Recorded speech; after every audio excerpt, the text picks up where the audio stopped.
Bienvenue sur Africa 24 dans cette nouvelle édition du Non-Stop Info. Voici les titres de l'actualité.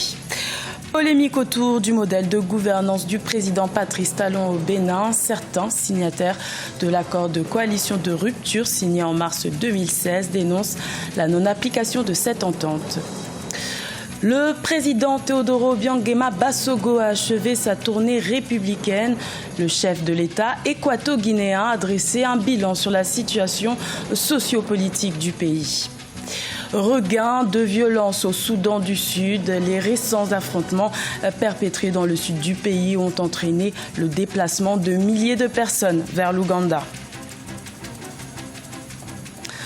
Au Bénin, la victoire de l'homme d'affaires Patrice Talon à l'élection présidentielle de mars 2016 est principalement due à la coalition de rupture. Cet accord politique signé entre Patrice Talon et 23 autres candidats au deuxième tour du scrutin. Mais après un an de présidence, qu'en est-il de l'application de cet accord? Élément de réponse dans ce reportage de Leftiounou, commenté par Idlet Merabel Bissou.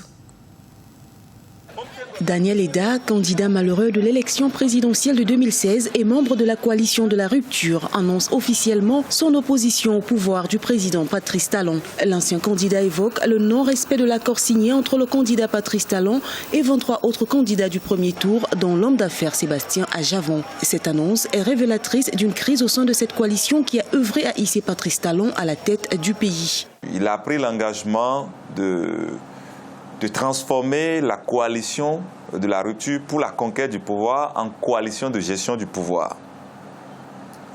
Pour que nous puissions ensemble véritablement montrer une autre manière de gérer qui soit en rupture avec ce que nous avions décrié sous le président Yahya Bonny. Le candidat Patrice Talon avait aussi pris l'engagement de ne faire qu'un seul mandat une fois élu, de renoncer expressément à l'exécution de la condamnation financière de l'État de l'ordre de 129 milliards prononcée en sa faveur dans l'affaire PVI, le programme de vérification des importations. Après un an d'exercice du pouvoir, le président de la République a déclaré au cours d'un débat télévisé diffusé le 8 avril 2017 sur la chaîne nationale qu'en 2021, il avisera s'il sera candidat à sa propre succession. Il dit que la règle générale va s'appliquer à tout le monde. Donc, il ne faut pas que les Béninois soient surpris qu'il se représente à nouveau en 2021. Donc, ça va être 4 ans de campagne électorale. Nous, en tant que force politique de l'opposition,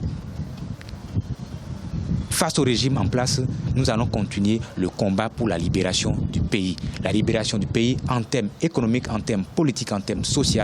Aucune assise ou concertation de la coalition de la rupture n'a encore été effective après l'élection présidentielle de mars 2016.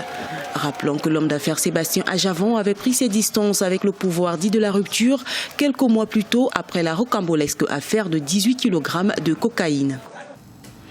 Le président équato-guinéen Teodoro Obiang Basogo a récemment achevé sa tournée républicaine, l'occasion de dresser un bilan sur la situation sociopolitique du pays devant la presse. C'était le 11 avril au Palais du Peuple à Malabo. Reportage de Léopoldo Elemembaswe, commenté par Idlet Merabel Bissou.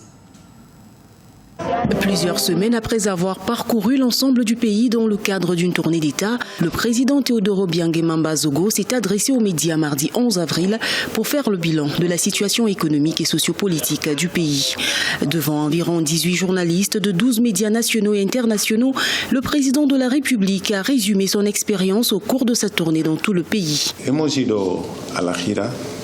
Nous avons fait la tournée d'abord en remerciant le peuple de Guinée équatoriale pour nous avoir soutenus lors de la dernière élection présidentielle. Par ailleurs, c'était l'occasion pour nous de sensibiliser le peuple sur la nouvelle politique gouvernementale basée essentiellement sur la préservation de la paix. Heureusement, nous ne sommes pas en conflit comme dans d'autres pays du monde. Je pense donc que nous devons préserver la paix pour le développement de notre pays.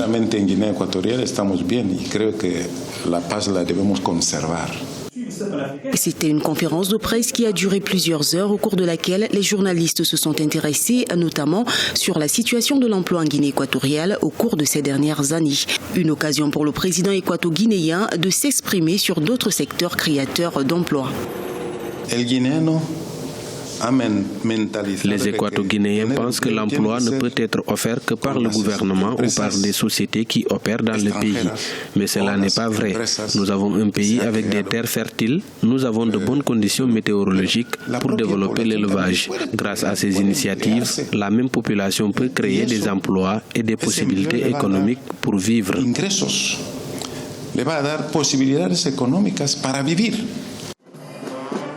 Le président Obiangema Bazogo a parcouru l'ensemble du pays en un mois. Cette tournée prend fin à quelques mois de l'organisation des élections municipales et sénatoriales prévues en juin 2017. Également dans l'actualité, le Gabon a adopté un nouveau code de sécurité sociale. Désormais, une allocation financière sera accordée aux chômeurs le temps de retrouver un nouvel emploi.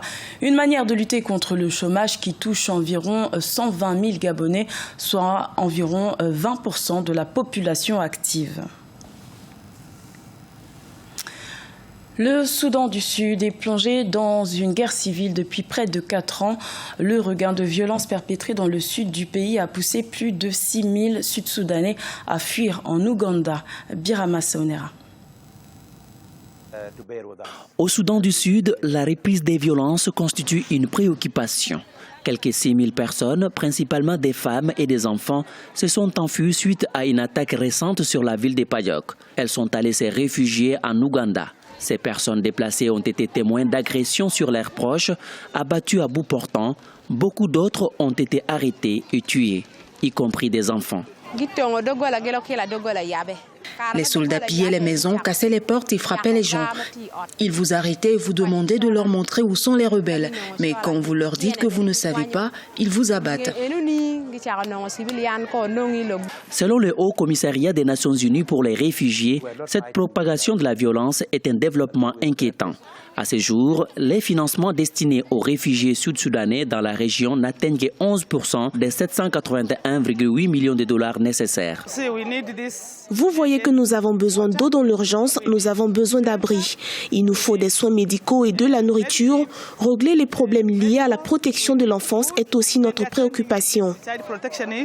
Depuis le début du conflit en 2013, environ 1,7 million de réfugiés sud-soudanais vivent en exil, alors que le conflit brutal pousse encore plus de personnes vers les pays voisins. L'Ouganda accueille actuellement plus de 832 000 réfugiés. En moyenne, plus de 2 000 réfugiés chaque jour quittent le Soudan du Sud pour fuir l'insécurité, la violence et la famine.